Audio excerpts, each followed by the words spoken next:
श्री गणेशाय नमः। ओम सूर्य देवाय नमः। सर्व मनोकामनाओं की पूर्ति हेतु रविवार का व्रत श्रेष्ठ है। रविवार का व्रत में सूरज भगवान की पूजा की जाती है। ये सूरज भगवान का दिन है। इस व्रत की विधि इस प्रकार है। प्रातः काल स्नान आदि से निवृत्त हो स्वच्छ वस्त्र धारण करें। शांत चित्त होकर परमात्मा का स्मरण करें। भोजन एक समय से अधिक नहीं करना चाहिए। भोजन तथा फलहार सूर्य के प्रकाश रहते ही कर लेना उचित है। यदि निराहार रहने पर सूर्य छिप जाए तो दूसरे दिन सूर्य उदय हो जाने पर ही अर्घ्य देने के बाद ही भोजन ग्रहण करें। व्रत के अंत में कथा सुननी चाहिए। व्रत के दिन नमकीन तेल युक्त भोजन कदापि नहीं ग्रहण करना चाहिए।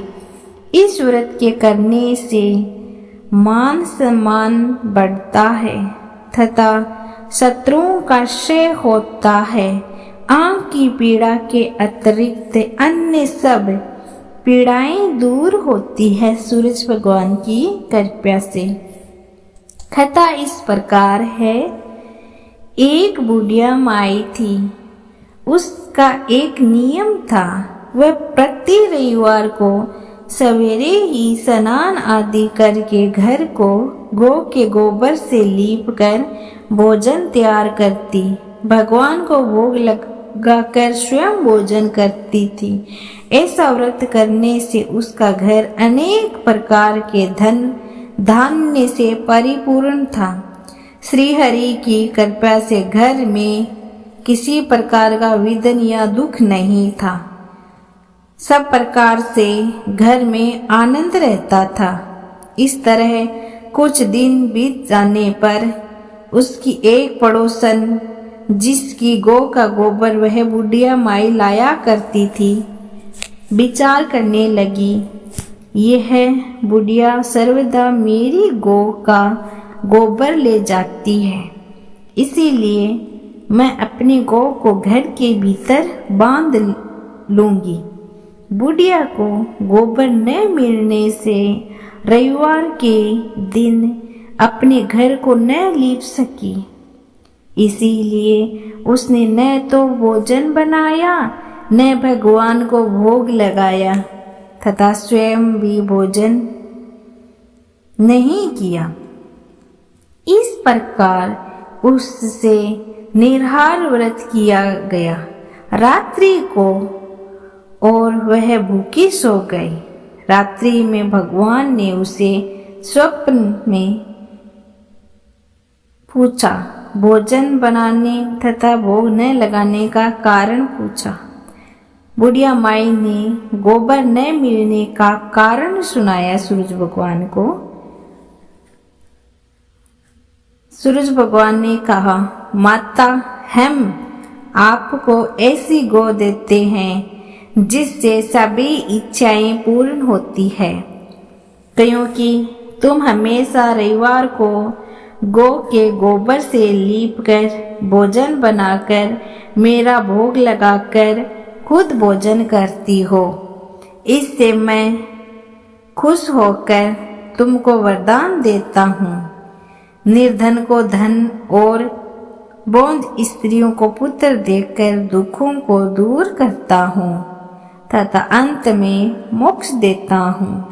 स्वप्न में ऐसा वरदान देखकर भगवान तो अंतर ध्यान हो गए और बुढ़िया माई की आंख खुली तो वह देखती है कि आंगन में एक अति सुंदर गौ और बछड़ा बंधा हुआ है। वह गाय को और बछड़े को देखकर अति प्रसन्न हुई और उसको घर के बाहर बांध दिया और वह खाने को चारा डाल दिया। जब उसकी पड़ोसन बुढ़िया के घर के बाहर एक अति सुंदर गौ और बछड़े को देखा तो वे द्वेष के कारण उसका हृदय जल उठा और उसने देखा कि गाय ने सोने का गोबर किया है। तो वह उस गाय के गोबर को ले आई और अपनी गाय का गोबर उसकी जगह पर रख गई। वह नित्य प्रति ऐसा ही करती रही और सीधी सादी बुढ़िया को इसी बात की खबर न होने देती थी। तब सर्वोपरि भगवान ने सोचा कि चालाक पड़ोसन के कर्म से बुढ़िया ठगी जा रही है। तो ईश्वर ने संध्या के समय अपनी माया से बड़े जोर की आंधी चला दी। बुढ़िया ने आंधी के भय से अपनी गौ को भीतर बांध लिया। प्रातः जब वृद्धा ने देखा कि गौ ने सोने का गोबर दिया है तो उसके आश्चर्य की सीमा न रही और प्रतिदिन गौ को घर के भीतर बांधने लगी। उधर पड़ोसन ने देखा कि गौ को घर के भीतर बांध ली है और उसका सोने का गोबर उठाने का दाव न चला तो वह ईर्ष्या और ढाह से जल उठी और कुछ उपाय न देखा तो पड़ोसन ने उस देश के राजा की सभा में जाकर कहा, मेरे पड़ोस में एक बुढ़िया माई के पास ऐसी गौ है जो आप जैसे राजा के ही योग्य है। वह नित्य सोने का गोबर देती है। आप उस सोने से प्रजा का पालन करिए। वह बुढ़िया इतने सोने से क्या करेगी। राजा ने यह बात सुन अपने दूत को बुढ़िया के घर पर गौ लाने का आदेश दे दिया। बुढ़िया प्रातः ईश्वर का भोग लगाने जा रही थी कि राजा के कर्मचारी गौ खोलकर ले गए। बुढ़िया काफी रोई चिल्लाई, किंतु कर्मचारियों ने बुढ़िया माई की एक न सुनी और गाय को खोलकर ले गई। बुढ़िया माई रात भर रो रो कर ईश्वर से गौ को पुण्य पाने के लिए प्रार्थना करती रही।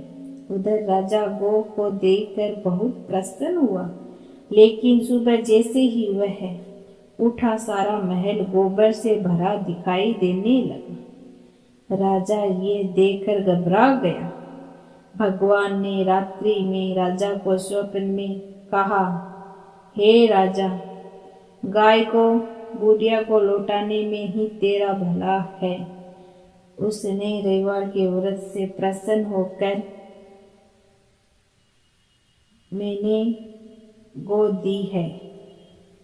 प्रातः होते ही राजा ने बुढ़िया माई को बुलाकर बहुत से धन के साथ सामान सहित गौ और बछड़े को लौटा दिया। उसकी पड़ोसन को बुलाकर उचित दंड दिया।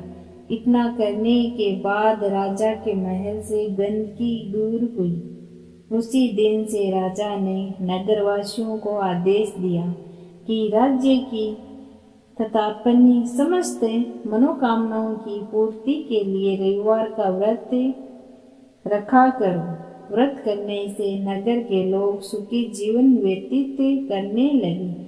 कोई भी बीमार नहीं था। प्रकृति का प्रकोप उस नगर पर नहीं होता था। सारी प्रजा सुख से रहने लगी। रविवार व्रत आरती। कहो लगी आरती दास करेंगे, सकल जगत जाकी ज्योति विराजे। सात समुंदर जाके चरणी बसे, कहाँ भयो जल कुंभ भरे हो राम। कोटि वानो जाके नख की शोभा, कहाँ भयो मंदिर दीप धरे हो राम। भार उठा हर रमाबली जाके, कहाँ भयो सिर पुष्प धरे हो राम। 56 भोग जाके नित प्रति लागे, कहाँ भयो नवेद धरे हो राम। अमित कोटि जाके बाजा बाजे, कहाँ भयो झनकार करे हो राम।